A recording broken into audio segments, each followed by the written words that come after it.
بسم اللہ الرحمن الرحیم بسم اللہ الرحمن الرحیم الحمد للہ والصلاة علی اہلہا۔ عزیز طلبہ السلام علیکم ورحمۃ اللہ وبرکاتہ۔ شرح العلوم اول کتاب الصلاۃ درس نمبر 92 میں اذان و اقامت میں لحن کا حکم بیان کیا جائے گا۔ مستحبات اذان و اقامت کو بیان کرتے ہوئے ایک ضمنی بحث ہے کہ اذان و اقامت میں لحن کا حکم کیا ہے۔ لحن کا سب سے پہلے معنی اور مفہوم بھی بیان کریں گے۔ لحن کے متعلق مشہور فتویٰ، شہید ثانی کی تحقیق اور دیگر مستحبات کا بھی یہاں پر تذکرہ ہوگا۔ پہلے عبارت کو دیکھتے ہیں۔ فرمایا اما اللحن ففی بطلانہما بہ وجہان ویتجہ البطلان لو غیر المعنی کنصب رسول اللہ صلی اللہ علیہ وآلہ لعدم تمامیت الجملۃ بہ بفوات المشہود بہ لغۃ وان قصدہ اذ لا یکفی قصد العبادۃ اللفظیۃ عن لفظہا۔ اما اللحن، لحن کے دو معنی ہوتے ہیں۔ ایک مرتبہ لحن قراءت اور فن تجوید میں ہوتا ہے، جس سے ایسی فاحش غلطی کو کہتے ہیں جس سے معنی تبدیل ہو جائے، جیسے مخارج کا لحاظ نہ کرے، لازمی صفات جو ہوتی ہیں ان کی پیروی نہ کرے، تو وہ بھی ایک لحن ہوتا ہے۔ لیکن یہاں پر لحن جو ہے اس سے مراد ہے اعرابی غلطی، یعنی جب اذان و اقامت کہہ رہا ہے تو اس میں جو مختلف کلمات کے اعراب ہیں ان کا لحاظ نہ کرے، تو یہ جو غلطی ہوتی ہے اس کو لحن کہتے ہیں۔ اما اللحن ففی بطلانہما بہ وجہان، اگر اذان و اقامت کو پڑھتے ہوئے اعراب غلط پڑتا ہے تو آیا اس کے ذریعے اذان و اقامت باطل ہو جائے گی یا نہیں؟ اس میں دو وجہیں ہیں، یعنی دو اس کی طریقے سے تصویر کشی یا اس کی دلیل دی جا سکتی ہے۔ ایک دلیل اس کے باطل ہونے کی ہے اور ایک دلیل اس کے صحیح ہونے کی ہے۔ یا آپ کے فقط دو وجہیں نہیں ہیں بلکہ دو قول بھی ہیں۔ علامہ ہلی اپنی بعض کتابوں میں فرماتے ہیں کہ اس سے اذان باطل ہو جائے گی، یا آپ کے مشہور علماء فرماتے ہیں کہ اذان باطل نہیں ہوگی۔ تو جو علماء اس کے ذریعے اذان و اقامت کے باطل ہونے کے قائل ہیں، ان کی دلیل کیا ہے؟ وہ کہتے ہیں کہ جب اعراب کو غلط پڑھا جائے گا تو اس سے کیا ہو جائے گا، وہ اس اذان کی مخالفت ہوگی جو نبی اکرم صلی اللہ علیہ وآلہ وسلم اور اہل بیت سے پہنچی ہے۔ منقول اذان وہ کیا ہے؟ صحیح اعراب کے ذریعے ہے۔ اگر انسان اس اعراب کی مخالفت کرتا ہے تو اس منقول اذان کی مخالفت ہو جاتی ہے، چونکہ یہ عبادت لفظی ہے، اس میں معنی اور قصد اور ارادے کے ساتھ ساتھ ان الفاظ کو بھی درست تلفظ کرنا چاہیے اور ان اعراب کو بھی درست بولنا چاہیے جو منقول ہیں۔ تو اگر اعرابی غلطی ہوگی تو پھر اس سے اذان و اقامت باطل ہو جائے گی۔ جبکہ جو مشہور علماء کہتے ہیں کہ باطل نہیں ہوتی، تو وہ کہتے ہیں جب اعراب غلط پڑا جاتا ہے تو بھی عرف کی نظر میں یہ اذان کہلاتی ہے، اور معیار وہی ہے کہ جس کو عرف میں اذان شمار کیا جائے۔ شہید ثانی کا نظریہ وَيَتَّجِهُ الْبُطْلَانُ لَوْ غَيَّرَ الْمَعْنَى كَنَصْبِ رسول اللہ صلی اللہ علیہ وآلہ، اس صورت اذان و اقامت کا لحن کے ذریعے باطل ہونے کا نظریہ وہ زیادہ بہتر ہے۔ لو غیر المعنی، اگر لحن کے ذریعے معنی کو بدل دے، ایسا اس میں اعرابی غلطی ہو کہ معنی ہی بدل جائے۔ کنصب رسول اللہ صلی اللہ علیہ وآلہ وسلم، اشہد ان محمد رسول اللہ صلی اللہ علیہ وآلہ وسلم ہوتا ہے نا، تو اگر اس کو رسول اللہ پڑھیں تو اس صورت میں یہ جملہ ناقص رہ جاتا ہے، چونکہ انا کے لیے ایک اسم ہوتا ہے جس کو نصب دی جاتی ہے، ایک اس کی خبر ہوتی ہے جو کیا کہتے ہیں اس کو مرفوع ہوتی ہے۔ اگر رسول اللہ کی بجائے رسول اللہ پڑھا تو یہ کیا ہو جائے گا، پھر وہ جو محمدن صلی اللہ علیہ وآلہ وسلم ہے، وہ جو اسم ہے انا کا، اس کی یہ صفت بن جائے گی، پھر اس کی خبر جو ہے نا وہ نہیں ہوگی، جملہ ناقص رہ جائے گا۔ لعدم تمامیت الجملۃ بہی، کیونکہ اس صورت میں جملہ ناقص ہوگا، کامل نہیں ہوگا۔ ہر جملہ مسند الیہ سے مل کر بنتا ہے، اور فعل فاعل سے مل کر بنتا ہے، یا جو ہے اسم و خبر سے مل کر بنتا ہے۔ انا کا اسم تو آ گیا، اور خبر والا جو تھا لفظ اس کو بھی نصب دے دی گئی تو ترکیب بدل گئی، تو اب اس میں وہ خبر نہیں ہے، دوسرا رکن اس جملے میں وہ فوت ہو گیا ہے۔ بے فوات المشہود بہی، چونکہ جس چیز کی گواہی دے رہے ہیں وہ جملے سے غائب ہو گئی ہے۔ جب آپ نے اس کو نصب دی، میں گواہی دیتا ہوں بے شک حضرت محمد صلی اللہ علیہ وسلم جو کہ رسول ہیں، خبر کیا ہے جس کی آپ گواہی دے رہے تھے وہ کیا ہے، جب اعراب بدل گیا تو وہ گواہی جس چیز کی دینی تھی وہ غائب ہو گئی۔ لغت کے اعتبار سے یہاں پر یہ چیز پھر کیا ہے، جملہ ناقص ہو جاتا ہے۔ وَإِنْ قَاصَدَهُ، اگرچہ وہ قصد کرے کہ میں جو ہے نبی اکرم کی رسالت کی گواہی دے رہا ہوں، اذ لا یکفی قصد العبادت لفظیت عن لفظها، چونکہ عبادت لفظی جس کو تلفظ کرنا ہوتا ہے اس کے الفاظ کی بجائے آپ قصد کر کے بیٹھ جائیں تو یہ کافی نہیں ہوتا۔ بہت سارے لوگ کہتے ہیں ہماری تو نماز دل میں چل رہی، بھئی دل میں تو ہونی چاہیے اس کی محبت اور اس کے ساتھ ایک والہانہ لگاؤ، لیکن الفاظ کی صورت میں، فعل کی صورت میں بھی تو اس کو آنا چاہیے۔ تو جب انسان اذان و اقامت میں لفظی غلطی کرتا ہے اور اس کے الفاظ کو بدل دیتا ہے، اس کے اعراب کو بدل دیتا ہے، تو پھر قصد کافی نہیں ہوتا، معنی بدل جاتا ہے اس سے۔ تو جس صورت میں معنی بدل جائے، شہید ثانی کا نظریہ ہے کہ باطل ہو جائے گی۔ اچھا، یہ جو لغتاً ہے اس سے وہ ڈکشنری والی لغت مراد نہیں ہے، لغات جیسے ہوتی ہیں، ڈکشنریز ہوتی ہیں ہر زبان کی، بلکہ یہاں سے مراد یہ ہے کہ لغت عربی، یعنی عربی لینگویج کی جو جتنے بھی علوم ہیں ان کے تحت، مثال نحو اس میں شامل ہے۔ یہ تو نحو کے حوالے سے غلطی ہوگی، اعرابی غلطی نحو کے حوالے سے پکڑی جاتی ہے۔ اچھا، صرف کے حوالے سے، یعنی لغت کا جو عمومی معنی ہوتا ہے اس میں سارے علوم شامل ہوتے ہیں، حتیٰ فصاحت و بلاغت جو ہے وہ بھی اس میں شامل ہوتی ہیں۔ تو بہرحال یہ شہید ثانی کا نظریہ ہے کہ اگر معنی بدل گیا تو پھر اس سے بطلان والا نظریہ بہتر ہے۔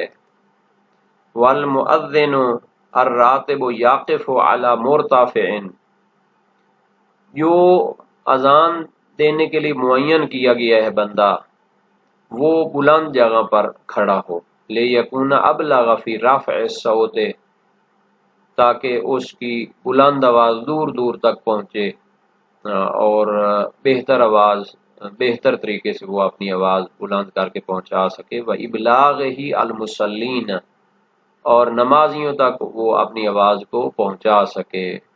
وَغَيْرُهُ، لیکن اگر اذان دینے والا معین نہیں ہے تو یعنی اس کے علاوہ کوئی اذان دینا چاہتا ہے، یقتصر عنہ مراعاتا لجانبہ، وہ مؤذن راتب یعنی معین مؤذن سے ایک درجہ نیچے کھڑا ہو، تاکہ جو مؤذن راتب ہے اس کی جو ایک پرسنالٹی ہے، شخصیت ہے، اس کی رعایت ہو جائے، اس کا لحاظ ہو جائے۔ یعنی معین جو کی گئی، معین جو ہے مؤذن، وہ جب اذان دیتا ہے تو اس کے لیے اوپر والی سیڑھی جو ہے وہ معین ہو اور وہ اس کے اوپر کھڑا ہو کر اذان دے۔ لیکن اگر کوئی دوسرا شخص اس کی جگہ پر آ کے دیتا ہے اذان تو پھر وہ نیچے والی سیڑھی پر کھڑا ہو تاکہ پتہ چلے کہ یہ مثلاً اس کی جگہ پہ اذان دے رہا ہے۔ حتی یکرہ سابقہ بہ، نماز کے لیے جو پیش نماز ہوتا ہے، مؤذن جو اذان دینے والا ہوتا ہے، اگر یہ معین ہوں، مؤذن راتب یا پیش نماز راتب بھی اس کو کہتے ہیں، ان کا اتنا احترام ہے معاشرے میں اور شرعی حوالے سے ان کا اتنا لحاظ کرنا چاہیے، حتیٰ ان سے سبقت نہیں لینی چاہیے۔ اذان کے حوالے سے مؤذن راتب سے سبقت لینا مکروہ ہے، یعنی جب وہ موجود ہو تو پھر اس سے بھاگ کر پہلے اذان دینا یہ کیا ہے، مکروہ ہوتا ہے۔ یکرہ مکروہ ہے، سابقہ ہو اس سے سبقت لینا بہی اذان کے حوالے سے، ما لم یفرط بالتأخر، جب تک وہ اذان دینے کے حوالے سے بہت زیادہ تاخیر نہ کر دے۔ اگر وہ بہت زیادہ دیر کا شکار ہو جائے تو پھر تو دوسرے شخص کو اس کی جگہ اذان دینی چاہیے تاکہ وقت کے اندر اذان ہو جائے۔ لیکن اگر وہ موجود ہے اور اذان دینے کے لیے آمادہ ہے تو پھر اگر بھاگ کر اس سے پہلے کوئی اذان دیتا ہے تو یہ مکروہ ہے۔ یہ ساری وہ چیزیں ہیں جو اس کی شخصیت اور پرسنالٹی کو اور احترام کو واضح کرتی، لیکن افسوس کہ ہمارے معاشروں میں پیش نمازوں اور اذان دینے والوں کی اتنا احترام کا لحاظ نہیں رکھ پاتے لوگ۔ وَاِسْتِقْبَالُ الْقِبْلَةِ فِي جَمِيعِ الْفُصُولِ، تمام فصول اذان و اقامت میں قبلہ رخ ہونا چاہیے، خصوصاً الاقامت، و خصوصاً اقامت کہتے ہوئے تو قبلہ رخ ہی رہنا چاہیے۔ وَيُكْرَهُ الْالْتِفَاتُ بِبَعْضِ فُصُولِهِ يَمِينًا وَشِمَالًا، اور اذان و اقامت کے لیے قبلہ رخ ہونے کا تو وہ مستحب ہونا بیان ہو گیا۔ فصول ہی، اذان کی بعض فصلوں کو بیان کرتے ہوئے دائیں بائیں توجہ کرنا یہ کیا ہے، منہ پھیرنا کیا ہوتا ہے، مکروہ ہوتا ہے۔ وَإِنْ كَانَ عَلَى الْمَنَارَةِ عِنْدَنَا، اگرچہ کہ منارے کے اوپر چڑھ کے بھی اذان دے رہا ہو، ہمارے نزدیک اذان کی فصلوں کو بیان کرتے ہوئے دائیں بائیں دیکھنا، توجہ کرنا یہ مکروہ ہوتا ہے۔ تو یہ ہو گئے چند ایک مستحبات، اب یہاں پر ان کو مختصر سا کیا کر لیتے ہیں، دلیلوں کی طرف بھی توجہ کر لیتے ہیں۔ یہ جو مستحب تھا کہ مؤذن راتب بلند جگہ پہ کھڑے ہو کر اذان دے، صحیح ہے عبداللہ ابن سنان کوفی وزیر مشیر جلیل القدر شخصیت تھے، سکراوی تھے، امام صادق علیہ السلام سے روایت کی ہے، کان طول حائط مسجد رسول اللہ صلی اللہ علیہ وسلم قامتا، نبی اکرم صلی اللہ علیہ وآلہ وسلم کی مسجد کی جو دیوار کا قد تھا وہ ایک قد کے برابر تھا۔ فکان علیہ السلام یقول لبلال اذا اذن، تو آپ بلال کو اذان کے لیے کہتے تھے، یا بلال اعلو فوق الجدار وارفع صوتک بالاذان، کہ جب اذان دینی ہے تو دیوار کے اوپر چڑھ جاؤ اور بلند آواز سے اذان دو۔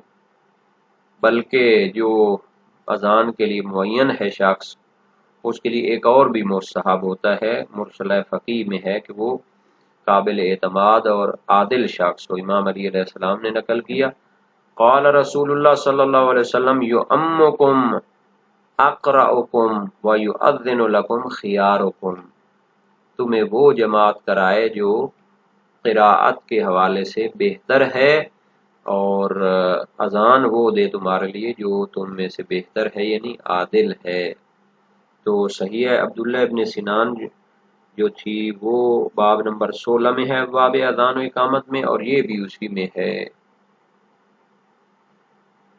اور جو اس کے علاوہ لوگ ہیں تو وہ اس معین مؤذن سے نیچے والی سیڑھی پر کھڑے ہوں یا تھوڑا نچلی سطح پہ کھڑے ہوں، اور آواز بھی تھوڑی کیا کریں، اس مؤذن راتب کی نسبت آہستہ رکھیں۔